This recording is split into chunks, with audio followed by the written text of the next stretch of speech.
शिंदेंची बदनामी केल्यास जसास तसे उत्तर दिले जाईल. धैर्यशील माने.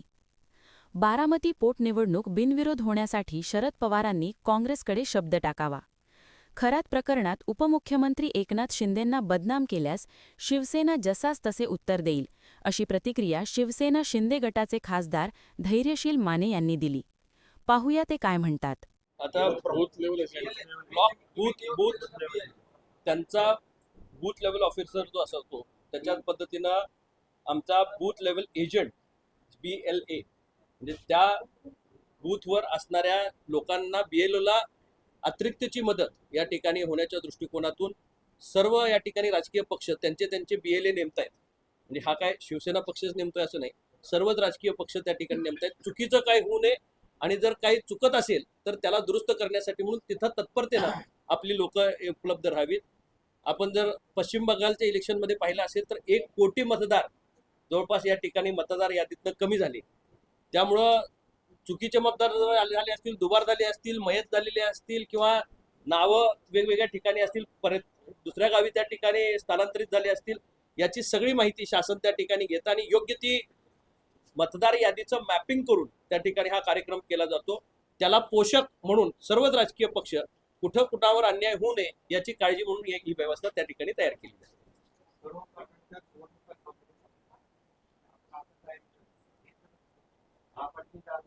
नाही, ही निवडणुकीसाठीची व्यवस्था नाही, पुढच्या 15 वर्षासाठी आपण जे म्हणताय ते खरं आहे. आज जे या ठिकाणी याद्या तयार होत आहेत हे निवडणूक आयोगाच्या आदेशानं त्या ठिकाणी तयार होत आणि तो आदेश करत असताना राज्याला जो आपला कार्यक्रम आलाय तो आत्ता आलाय सगळ्या निवडणुका पार पडल्यानंतर, आणि त्या अंतर्गत आज जो या ठिकाणी कार्यक्रम आलाय तो महिनाभर कार्यक्रम त्या ठिकाणी सुरू राहणार आहे. पण उद्याच्या येणाऱ्या 15 वर्षासाठी ह्या याद्या शाश्वत होणार आहेत. त्यामुळे 15 वर्षाचं रेकॉर्ड किपिंग याच्यापूर्वी 2002ला अशा पद्धतीचं झालं होतं. याच्यापूर्वी देशात 8 वेळा अशा पद्धतीनं खऱ्या अर्थाने रिव्हिजन झालेलं आहे आणि आत्ता या वर्षी ते रिव्हिजन होत असल्यामुळं महाराष्ट्राचा नंबर आत्ता आल्यामुळे खऱ्या अर्थानं सर्वच राजकीय पक्ष आणखी जोमानं यामध्ये या ठिकाणी उतरले. सगळे राजकीय पक्ष आता आपण सांगताना म्हणले की आणि आमच्या पक्षातल्या सगळ्या पदाधिकाऱ्यांना जबाबदारी दिलेली आहे.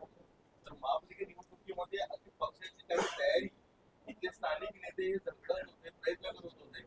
वरिष्ठ पातळीवरून जो त्यांना बळ मिळाला पाहिजे होता तो मिळत नव्हता. त्यामुळे महापालिकेला ते चित्र दिसलं. आज हे आता मोजके आपले लोक आले निवडून ते एकटे लढतात सभागृहामध्ये, त्यांच्या जोडीला 10-15 आले असते तर अधिक मजबूत झालं असतं. पण त्यावेळी पक्षाने का लक्ष दिलं नाही? बघा, पक्ष वेळोवेळी लक्ष देत असतो. प्रत्येक कार्यकर्त्याला बोलवून समजावून सांगण्याचा प्रयत्न आणि स्थानिक पातळीवर खऱ्या अर्थानं काही प्रश्न निर्माण होत आहेत याची कल्पना देण्यासाठीच दुवा म्हणून आज माझी या ठिकाणी हे काम करण्याची जबाबदारी मी स्वीकारली. खरं तर एकनाथ शिंदे साहेबांचं आणि श्रीकांत शिंदे साहेबांचं बारीक लक्ष या जिल्ह्याच्या सर्वांगीण विकासाकडे आहे, त्याचबरोबर कार्यकर्त्यांच्याकडे आहे.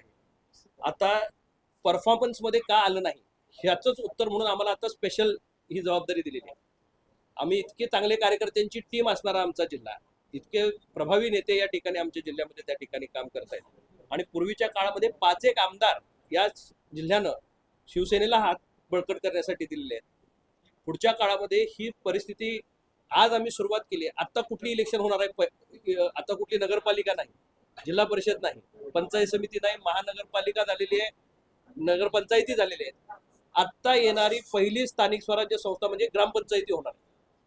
आज आम्ही जे या ठिकाणी या याद्यांमध्ये लक्ष घालतोय, ग्रामपंचायतीपासून पुढच्या होणाऱ्या लोकसभेपर्यंत याची व्यूहरचना आजपासून सुरुवात झाली.